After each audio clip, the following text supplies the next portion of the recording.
क्रांतिकारी सलाम आप सभी साथियों को। मेरा नाम क्रांति है और आप देख रहे हैं विजडम रियल क्लासेस। आज की इस क्लास में हम आपका इंग्लिश विषय का 2020 का प्रश्न पत्र का संपूर्ण हल कराने जा रहे हैं। जैसा कि आपको पता है, आपकी एक सीरीज चल रही है जिसमें आपके पिछले 5 साल के प्रश्न पत्रों के सभी विषयों के प्रश्न पत्र कराए जा रहे हैं। ये आपकी इंग्लिश की तीसरी वीडियो हो रही है और अगर आपने वो इंग्लिश का कंप्लीट सिस्टमेटिक तरीके से पढ़ना है तो हमारी प्लेलिस्ट बनी हुई है। प्लेलिस्ट जाइए, वहां पे देखिए, आपको एक एक चीज डिटेल में मिल जाएगी। बिना किसी देरी के इस वीडियो को प्रारंभ करते हैं। जैसा कि आपको स्क्रीन पर दिखाई दे रहा होगा कि 2020 का ये प्रश्न पत्र है जिसमें हमारे ऑब्जेक्टिव क्वेश्चन में सबसे पहला क्वेश्चन क्या है? Who invented the bilingual method. आपको ढंग से नहीं दिखाई दे रहा है, इसको हम कर लेते हैं थोड़ा सा जूम। देखिए, हु इन्वेंटेड बाइलिंगुअल मेथड, ये आपका बहुत इंपॉर्टेंट क्वेश्चन है और बहुत फेमस क्वेश्चन है। तो ये हमारा आएगा, इसका आंसर आएगा प्रोफेसर सी जे डॉटसन। क्या? प्रोफेसर सी जे डॉटसन बाइलिंगुअल मेथड को इन्होंने इन्वेंट किया है। ये आप रट लीजिए, दिमाग में डाल लीजिए। अब इसमें choose the correct article. Article की बात कर रहा है तो इसमें ये पूछ रहा है कि कौन सा आर्टिकल आएगा। Book you want is out of print, तो आएगा the book you want is out of print, तो द इसका आंसर हो जाएगा करेक्ट। उसके बाद तीसरा, the superlative degree of beautiful. जो आपने मेरी वीडियो देखी होगी जिसमें मैंने जितनी भी सुपरलेटिव डिग्रीज के बारे में मैंने आपको पढ़ाया था, उसमें हमने बताया था जो जो ब्यूटीफुल शब्द है वो चेंज नहीं होता है, इसके आगे मोर, मोस्ट या इस तरह की चीजों का प्रयोग किया जाता है। तो जब सुपरलेटिव डिग्री में कन्वर्ट होता है तो यहाँ पर मोस्ट का प्रयोग किया जाता है कि तो आएगा मोस्ट ब्यूटीफुल। जो मोस्ट ब्यूटीफुल है वो आपका सुपरलेटिव डिग्री हो जाएगा। चौथा क्वेश्चन क्या कह रहा है? In which method is mother tongue used. यहाँ पे यूज्ड लिख दीजिएगा। Used during the early stage to explain the meaning of new word, phrase, idiom, sentence, ETC. ठीक, तो मदर टंग का प्रयोग कब किया जाता है, किस में मेथड किया जाता है, उसकी बात कर रहा है। ठीक है, तो जैसा कि आप सभी को पता है कि बाइलिंगुअल मेथड जो है उसमें हमारा जो है मदर टंग का प्रयोग करा जाता था और जो नए शब्द हैं, नए फ्रेज हैं, इडियम, इन सब का प्रयोग करके इसमें सिखाया जाता है। तो इसका आंसर हो जाएगा बाइलिंगुअल मेथड और अप्रोच मेथड। ठीक, पांचवा question, choose the correct preposition. He died by cholera. ठीक, यहाँ पे तीसरा ऑप्शन बाई कॉलेरा। जब भी किसी की मृत्यु किसी बीमारी से होती है तो बाई का प्रयोग किया जाता है। ठीक है, तो बाई का प्रयोग यहाँ पे करेंगे और ये हमारे पांचों ऑब्जेक्टिव क्वेश्चन कंप्लीट हो गए। अब चलते हैं हमारे very short answer type question पे। जैसे आप सभी को पता है, आप इसका स्क्रीनशॉट ले लीजिए और मैंने आपको पीपीटी तैयार करी हुई है जिसमें मैंने डिटेल में एक्सप्लेनेशन के साथ में मैंने समझाया हुआ है। तो बिना किसी देरी के हम वहां पर चलेंगे। ऐसे ही आपके शॉर्ट आंसर टाइप क्वेश्चन है जो आपके 12 से लेकर 18 है, उसकी भी हमने पीपीटी सेपरेट बनाई हुई है जिसमें डिटेल में हमने चीजों को मेंशन किया हुआ है जिससे आपको समझने में आसानी हो, क्योंकि इसमें कुछ प्रिंट आपको हल्का नजर आ रहा होगा लेकिन हमने जो टाइप कराया हमारे टाइपराइटर से वो उसने एकदम एग्जैक्ट वही चीज टाइप करी है जो आपके एग्जाम में इंपॉर्टेंट है। चलिए शुरू करते हैं बिना किसी देरी के। क्वेश्चन नंबर छठा क्या कह रहा है? Change the following into passive voice. तो क्या आएगा? Pawan killed a snake. तो पवन किल्ड अ स्नेक में a snake killed by a snake was killed by Pawan, ये हमारा उत्तर हो जाएगा। क्या? A snake was killed by Pawan. ठीक, सातवां क्वेश्चन क्या कह रहा है? Correct the following sentence. जो नीचे सेंटेंस दे रखा है उसको करेक्ट करना है। Kettles were grazing in the field, मतलब जो कैटल्स हैं, कैटल्स किसको बोलते हैं? भैंस, बकरी, ये सब जो होती है उन सबको हम कैटल्स का नाम मतलब समूहवाचक संज्ञा के अंतर्गत आता है ये कैटल्स। ठीक है, तो वो चर रही हैं अपने खेत में, तो उसकी जगह पर करेक्ट करना है। अब जो एस लगा हुआ है ना, ये एस इसको हटा देंगे और हमारा बाकी का सेंटेंस सेम रहेगा। Cattle were grazing in the field, इसकी एक्सप्लेनेशन क्या है? Cattle is already a plural. जो प्लूरल बहुवचन है ऑलरेडी कैटल, तो उसमें हम एस का प्रयोग नहीं करेंगे। ठीक है, identify the noun in the following sentence. Suresh lives in Prayagraj. Highlight आपको रेड जो दिख रहा है, सुरेश और प्रयागराज, ये आपका नाउन हो जाएगा। Change the following sentence into direct speech. Direct speech में आपको चेंज करना है। He said to me what is your name, तो he asked me what my name was, इसका करेक्ट हो जाएगा आंसर। क्या? He asked me what my name was. ठीक है, ये आपका उत्तर हो जाएगा सही। और अगर आपको डायरेक्ट इनडायरेक्ट की एक कंप्लीट क्लास देखनी है तो मेरी प्लेलिस्ट में जाइए, आखिरी क्लास मेरी इसी की पड़ी हुई है। ठीक है, उम्मीद करता हूं यहां तक आपको समझ में आ गया होगा। अब चलते हैं 10वें क्वेश्चन की तरफ। Fill in the blank by selecting appropriate verb from the bracket. Kamla has a letter. अब इसमें रोट आएगा कि रिटन आएगा, तो इसको कंप्लीट सेंटेंस को पढ़ने की कोशिश करेंगे। कमला हैज रोट अ लेटर, नहीं, कमला हैज रिटन अ लेटर, ये हमारा ज्यादा अप्रोप्रिएट साउंड कर रहा है। जब हम प्रोनाउंस करते हैं किसी सेंटेंस को तो ऑटोमेटिकली क्लिक हो जाता है कि क्या चीज आएगा, क्या चीज नहीं आएगी। 11वां question, transform the following sentence into negative. अब इसको नेगेटिव सेंटेंस में कन्वर्ट करना है, इसकी मीनिंग को चेंज किए हुए बिना। तो Mukesh is visor then Shyam, तो क्या करेंगे? Shyam is not visor then Mukesh, मतलब श्याम जो है वो मुकेश की तुलना में ज्यादा वाइजर यानी ज्यादा काइंड या ज्यादा स्वभावपूर्ण उसका व्यवहार नहीं है, उसके बारे में बात हो रही है यहाँ पे। ठीक है, उम्मीद करता हूँ आपको ये 11वां क्वेश्चन समझ में आ गया होगा। अब चलते हैं हमारे 12वें क्वेश्चन की तरफ, जो क्या कह रहा है, explain abstract noun with example. Abstract noun को हिंदी में हम भाववाचक संज्ञा कहते हैं। भाववाचक संज्ञा क्या होती है, जिसको हम किसी बर्तन में नहीं डाल सकते, हमारी भावनाएं, वो हम एब्स्ट्रैक्ट नाउन होती है। अब इसको क्या करेंगे, an abstract noun identify an idea, एक आइडिया होता है एक तरह का, और एक इमोशन को आइडेंटिफाई करता है, किसी की विशेषता को बताता है या फिर किसी के विश्वास को दर्शाता है। एग्जाम्पल क्या हो सकता है एब्स्ट्रैक्ट नाउन का, एग्जाम्पल ऑफ एब्स्ट्रैक्ट नाउन क्या है, ऑनेस्टी, ईमानदारी हो सकती है, हंसना है, आपका प्रोग्रेस है किसी काम से, एक आप क्लास फर्स्ट से क्लास थर्ड में आए तो ये एक तरह का प्रोग्रेस है। ठीक है, तो आपका ये एब्स्ट्रैक्ट नाउन के अंदर आएगा। पेशेंस हो गया, है ना, पेशेंस का मतलब आपका मतलब सहनशीलता हो गई, लव हो, प्यार हो गया, सरप्राइज हो गया, एंगर हो गया, एंथुसियाज्म हो गया, इटीसी, इस तरह के कई सारे और उदाहरण हो सकते हैं। For example, we all love honesty, हम सभी को ईमानदारी पसंद है। तो जो लव है और जो ऑनेस्टी है, ये आपका एब्स्ट्रैक्ट नाउन का उदाहरण हो जाएगा। अब हिंदी में मैंने आपको समझाया हुआ है वाक्य सहित, जिसको इंग्लिश में समझने में दिक्कत है। भाववाचक संज्ञा किसी विचार, भावना, गुण या विश्वास की पहचान कराती है। ठीक है, उसी के उदाहरण यहाँ पे नीचे दिए हुए हैं। अब 16वें क्वेश्चन की तरफ चलेंगे। 16वां क्वेश्चन क्या कह रहा है, डॉक्टर बेस्ट मेथड जो है उसकी कैरेक्टरिस्टिक्स। वैसे तो हम यहाँ पे आप जो डॉक्टर वेस्ट का न्यू मेथड है वो क्या है उसके बारे में हम बता सकते थे, लेकिन यहाँ पे पूछिए विशेषता। जो क्वेश्चन में पूछा जाएगा आपको वही लिख के आना है, राम कथा लिख के नहीं आनी है वहां पे। जो पूछा जाए वही लिख के आए, नंबर तभी आपको पूरे में से पूरे मिलेंगे, नहीं तो 1 नंबर दे देगा, 1.5 नंबर आपका दे देगा, पूरे नंबर नहीं देगा आपको। अब चलते हैं पहला, कैरेक्टरिस्टिक यानी विशेषता क्या है। This method lays emphasise on reading aspect of learning language. ये जो मेथड है आपको पढ़ने पर जोर देता है, किताब को पढ़ने पर ये जोर देता है ये मेथड। ठीक, ये इसकी विशेषता है। It came as a revolt against direct method which laid stress on speech as a first requisite of language learning. मतलब क्या है, इसका अर्थ ये है दूसरे वाले पॉइंट का, आप अपनी भाषा में बना के भी ले सकते हैं, बट अगर आपको नंबर बुरे चाहिए तो इस तरह की भाषा का प्रयोग कर सकते हैं। कहने का मतलब ये है कि रिवोल्ट का मतलब होता है विद्रोह। ठीक है, तो इट केम एज अ मतलब डायरेक्ट मेथड के अगेंस्ट में इस मेथड का जन्म हुआ, क्योंकि डायरेक्ट मेथड में सिर्फ अंग्रेजी का ही प्रयोग कर रहे थे, हम अपनी नेटिव लैंग्वेज यानी अपनी मातृभाषा का प्रयोग नहीं कर रहे थे, जिससे बच्चों को पढ़ने में और समझने में बहुत ज्यादा दिक्कत आ रही थी। ये आपका दूसरा इसकी विशेषता हो गई। ठीक है, अब तीसरी विशेषता की तरफ चलते हैं।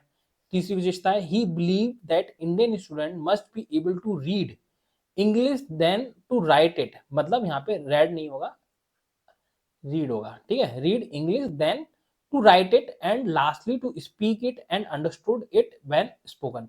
मतलब क्या है इसका, कि जो बच्चे हैं मतलब जो भी उनका मानना था कि जो भारतीय छात्रों को अंग्रेजी लिखने की बजाय पढ़ने और अंत में बोलने और समझने की सक्षम मतलब होने चाहिए। मतलब पहले उन्हें पढ़ना आना चाहिए, फिर वो बोले उसको, फिर उसको समझे, और उसके बाद जब ये सारी चीज आ जाएगी तो ऑटोमेटिकली उस लैंग्वेज को अच्छे से अडॉप्ट कर पाएंगे। ये आपका तीसरी विशेषता होगी। चौथी विशेषता क्या है, Indian student have more chance of hearing incorrect English. मतलब आपको कोई लैंग्वेज नहीं आती, जैसे इंग्लिश आपको हो सकता है कई सारे बच्चों को पहली बार पढ़ रहे हो, है बहुत सारे बच्चे ऐसे होंगे जिन्होंने छोड़ रखी होगी, अब पढ़ने को मिल रहा, तो उन इस वजह से उनको इंग्लिश के कई सारे शब्द ऐसे हैं जो अटपटे लगते होंगे, तो जिसकी वजह से उनको सुनाई जो है प्रोनाउंसिएशन जो है वो अच्छे से नहीं होता होगा। तो ये इसकी विशेषता थी कि आप जब रीड आउट करेंगे तो ऑटोमेटिकली आपकी जो वोकैबुलरी है अच्छी हो जाएगी। So it would be better to divert their attention toward the book, जिससे मतलब जो पढ़ने की जो प्रवृत्ति है उनकी तरफ उनका ध्यान ढकेला जाए, ना कि बोलने पर। डायरेक्ट मेथड जो है स्पीकिंग पर जोर देता था। Use mother tongue is allowed when ever necessary. आप अपनी मातृभाषा का प्रयोग कर सकते थे जब भी आपको जरूरत पड़ती है, इस मतलब डॉक्टर वेस्ट न्यू मेथड के अंदर। ठीक है, ये हिंदी में मैंने लिखा हुआ है, जिसको अंग्रेजी में समझ में दिक्कत हुई वो यहाँ पे हिंदी में आके देख सकता है। चलिए अब चलते हैं हमारे अगले क्वेश्चन की तरफ। क्वेश्चन नंबर 16 क्या कह रहा है कि ऑडियो विजुअल एड्स जो है उसका टीचिंग लर्निंग प्रोसेस में यानी शिक्षण अधिगम में क्या उपयोगिता है, इसके बारे में पूछ रहा है। 2018 में भी पूछा गया, 2020 में भी पूछा गया ये क्वेश्चन। अब चलते हैं इसकी विशेषता क्या है। वैसे तो आपको सभी को पता है कि ऑडियो विजुअल एड का क्या होता है, जैसे रेडियो आपका रेडियो हो गया, एलसीडी प्रोजेक्टर, फिल्म प्रोजेक्टर, इस तरह की चीजें होगी। ये आपके सारे के सारे मेथड है जिससे बच्चों को अच्छे से समझने में आता है। अब इसकी मतलब जो लिखेंगे यहाँ पे वो पढ़ लेते हैं। It help us to deliver the material effectively. क्या, जो भी बच्चे को पढ़ा रहे हैं उसको डिलीवर करने में, उसको समझाने में बहुत अच्छे तरीके से हम समझा सकते हैं इन अ शॉर्ट स्पेन, एक कम समय में। As well as you may find that you can make information easy. और इसके साथ-साथ आपको पता चलेगा कि ये आपकी इन्फॉर्मेशन को सामने वाले बच्चों को बहुत आसानी तरीके से और अच्छे समझने के तरीके से और एक्सप्रेस कर सकते हैं बहुत सारी ऐसी चीज़ें, जो एब्स्ट्रैक्ट आइडियाज़ हैं। जैसे कई सारी चीज़ें हैं, ऐसे पहाड़ है। अब पहाड़ जो है आप टीवी पर दिखाएँगे तो बच्चों को अच्छे से समझ में आएगा, क्योंकि पहाड़ को उठा के नहीं लेके आ सकते ना आप क्लास के अंदर। एक सेब है, सेब को तो लेके आ सकते हैं, लेकिन कई सारी चीज़ें ऐसी होती हैं जो बच्चों को समझाने के लिए चित्र का प्रयोग करा जाता है, आवाज़ का प्रयोग करा जाता है। अब शेर की आवाज़ आप मुँह से निकाल के बता सकते हैं, रेडियो से आप सुना के बता सकते हैं कि ये जो आवाज़ आ रही है, जो साउंड आ रही है, ये कोयल की आ रही है, कौवे की आ रही है। इस तरह की कई सारी चीज़ें हैं जो बच्चों को अच्छे से समझ में आ सकती है। More clearly by adding design element to visual aid. Elements मतलब जिस तरह के साउंड मैंने जो बताया आपको, उस तरह की चीज़ों को ऐड करके आप उस क्लास को बहुत मनोरंजक बना सकते हैं। उदाहरण के तौर पर आपका एलसीडी प्रोजेक्ट हो सकता है, फिल्म प्रोजेक्टर हो सकता है, TV, computer, VCD player, virtual classroom, multimedia, radio, इस तरह की सारी चीज़ें आपकी विजुअल एड्स के अंतर्गत आती हैं। अब आपका 18वां क्वेश्चन मैं शायद थोड़ा-सा कन्फ्यूज़ हो रहा हूँ। अच्छा ठीक है, मैं समझ गया। मैंने ये 17वां क्वेश्चन 2018 में पूछा गया है। ठीक है, अब चलते हैं हम अगले क्वेश्चन पे। हमारा क्वेश्चन नंबर 15, क्वेश्चन नंबर 15 क्या कह रहा है? Complete the spelling of the following word. ये आपको सामने दिख रहा होगा कि सामने ये एकदम स्पष्ट दिख रहा है कि ये इंस्ट्रक्शन लिखा हुआ है, नीचे सेंटेंस लिखा हुआ है। तो इंस्ट्रक्शन की स्पेलिंग क्या होती है? INSTRUCTION। ये आपका इंस्ट्रक्शन की स्पेलिंग हो गई। सेंटेंस की SENTENCE, ये आपकी सेंटेंस की स्पेलिंग हो गई। इससे आपको मिल जाएंगे पूरे 2 मार्क्स। ठीक है, अब चलते हैं 16वें क्वेश्चन की तरफ। आई शॉ, अब फिलिंग द ब्लैंक्स है, ऑप्शन दे रखा है। वॉवेल्स मैंने आपको बताया, इंट्रोडक्शन की क्लास में जाएंगे, आपको मैंने सबसे हमारी जो इंग्लिश की क्लास है उसमें मैंने इंट्रोडक्शन में मैंने आपको वॉवेल्स, कॉन्सोनेंट और ये जो आपके सुबोपाली होती है जिसमें रीडिंग, सुनना, बोलना, पढ़ना, लिखना, ये बहुत अच्छे से डिटेल में कराया हुआ। आप मान के चलिए एक 16 मिनट की वीडियो है, 15-16 मिनट की वीडियो, अगर आप वो देख लेंगे आप मान के चलिए 2 नंबर पक्के। क्यों? क्योंकि आपको पता है कि एएन से एक क्वेश्चन तो आता ही आता है, वोवेल से, कॉन्सोनेंट से आपका एक क्वेश्चन आएगा ही आएगा, और सुबोपाली से भी एक क्वेश्चन आता ही आता है। ठीक है, तो 2 नंबर आपके फ्री फंड के मिल रहे हैं 15 मिनट की एक वीडियो देखें। तो आप मेरी प्लेलिस्ट में जाइए, प्लेलिस्ट में सबसे पहली जो वीडियो पड़ी हुई है इंट्रोडक्शन की, वो आपको देखिए, 2 नंबर पक्के। क्या है 16वें क्वेश्चन में? I saw a cat yesterday. ठीक, तो ए का प्रयोग होगा। क्यों? यहाँ पे कैट जो साउंड कर रहा है व्यंजन का। ठीक है, अब यहाँ पे लिखेंगे कैट, तो का क्या है? व्यंजन है। ठीक है, can I have an orange, orange में ओ की आवाज आ रही है, तो ओ हमारा स्वर है। ठीक है, तो एन आ जाएगा। ओ यानी इंग्लिश में ए ई आई ओ यू। ठीक है, तो ये हमारे क्या होते हैं? वोवेल्स होते हैं, आप सभी को पता ही होगा। ठीक है, बाकी सभी हमारे वो होते हैं। ठीक है, और इसको हिंदी में भी लिखेंगे तो हिंदी में से भी आपका आइडिया मिल जाएगा। जैसे ऑरेंज को ओ लिख रहा है तो ओ हमारा व्यंजन में आता है, के हमारा उसमें, ओ हमारा उसमें आता है, स्वर में आता है, के हमारा व्यंजन में आता है। ठीक है, अब चलते हैं अगले क्वेश्चन की तरफ। क्वेश्चन नंबर 17 क्या कह रहा है? क्वेश्चन नंबर 17 कह रहा है write the aim of poetry writing. जो हम कविता लिखते हैं उसके उद्देश्य क्या होते हैं, इसके बारे में पूछ रहा है। सेल्फ एक्सप्रेशन, सिंपल सी बात है, हम अपनी भावनाओं को व्यक्त करते हैं, वो तरीका होता है, ये इसका उद्देश्य होता है। एंटरटेनमेंट, एंटरटेनमेंट मतलब जो राइटर्स हैं वो किताब क्यों लिखते हैं? एंटरटेनमेंट पर्पस के लिए। आपने देखा होगा पुष्पा आई है, पुष्पा 2 आई हुई है, किस लिए आई है? एंटरटेनमेंट पर्पस के लिए। जो राइटर है उसने किताब लिखी होगी उसको। आपने आपने देखी होगी, ये आप गेम ऑफ थ्रोन्स देखा होगा आपने, है ना? विक्रम बेताल देखो, ये किताब ही तो थी, किताब को फिल्मों में कन्वर्ट कर दिया, तो एंटरटेनमेंट पर्पस के लिए बनाई जाती है। टीचिंग टूल, पढ़ाने के पर्पस से पढ़ाई जाती है। आपने देखा होगा कई सारे नॉवेल्स हैं, कई सारी पुस्तकें हैं जो स्कूलों में पढ़ाई जाती हैं। अब तो ये टीचिंग पर्पस के लिए प्रयोग किया जाता है। शेयरिंग आइडियाज, आप आइडियाज भी शेयर कर सकते हैं इससे। क्रिएटिंग इमेजिनरी, आपकी इमेजिनेशन को आप जैसे आपने जो महाभारत देखी तो है नहीं, आप जब कोई बड़ा जैसे आपने किस्सा सुना होगा कि अर्जुन का जो तीर जब कर्ण को लगता था तो 7 फुट पीछे जाता था, और जब कर्ण मारता था तो तीर तो अर्जुन का रथ 2 रथ पीछे जाता था। तो आपको इमेज बना होगा कि एक रथ है, रथ के ऊपर अर्जुन बैठे हुए हैं, उधर सामने मतलब कर्ण है, वो कर्ण अपनी तरफ से तीर छोड़ा है, तो इमेज क्रिएटिंग इमेजिनरी, आपकी इमेजिनेशन विकसित हो रही है। ठीक है, ये आपका 5वां फायदा हो गया आपका इसका। अपीलिंग टू रीडर इमोशन, आपकी भावनाएं जागृत हो रही है, आपका इमोशन को स्ट्रॉन्ग कर रहा है, ये आपका एम हो गया पोएट्री का। रेजिंग अवेयरनेस, आप इससे मतलब लोगों में जागरूकता फैला रहे हैं, ये आपका 7वां पॉइंट हो गया।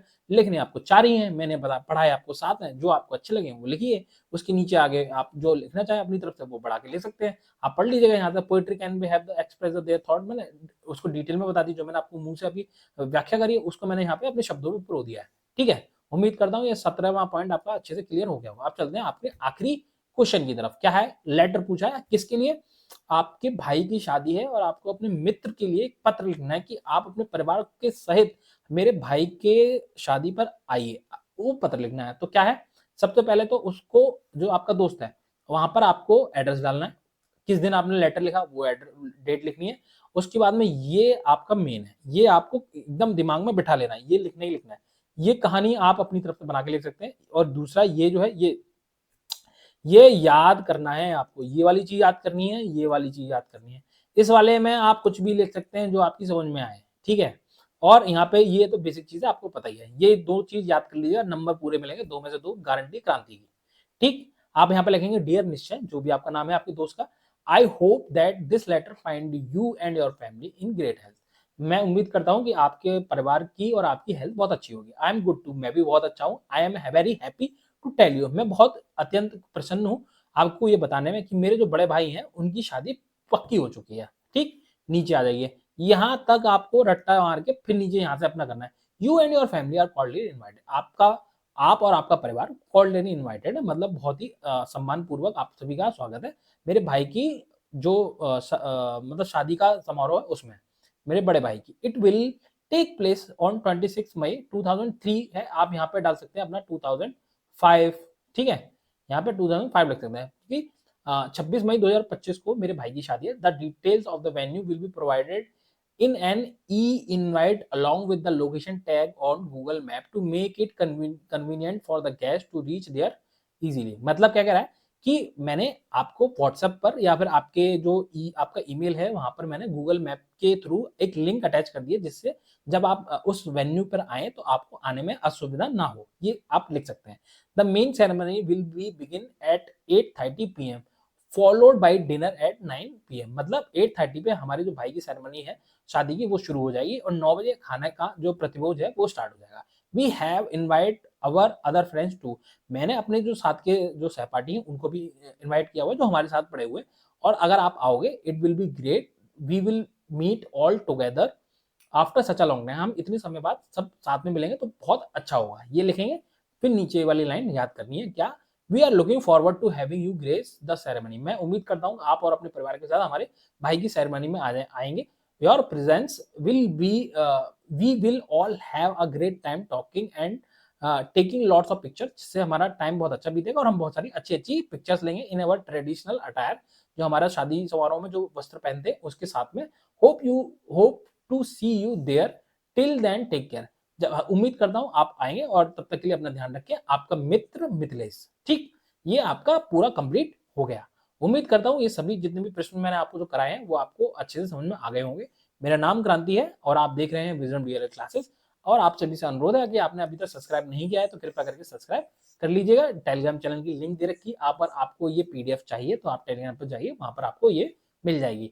और दूसरा एक और चीज, आपने अगर इंग्लिश नहीं पढ़ी है अभी भी तो नीचे आप जाएंगे सब्सक्राइब के नीचे, उसको क्लिक करके अंदर जाएंगे तो आपको वहां पे इंग्लिश की प्लेलिस्ट मिल जाएगी। उस प्लेलिस्ट में आपके सारे जो टॉपिक्स हैं अच्छे से डिटेल में क्लियर कराए गए हैं। और अगर आपको फिर भी कोई डाउट आता है तो हमारे टेलीग्राम चैनल पे जाइए, हमें वहां बताइए या फिर नीचे कमेंट सेक्शन में आके हमें बताइए। उम्मीद करता हूँ आपको ये क्लास पसंद आई होगी। मिलते हैं तब तक नेक्स्ट वीडियो में, तब तक के लिए जय हिंद।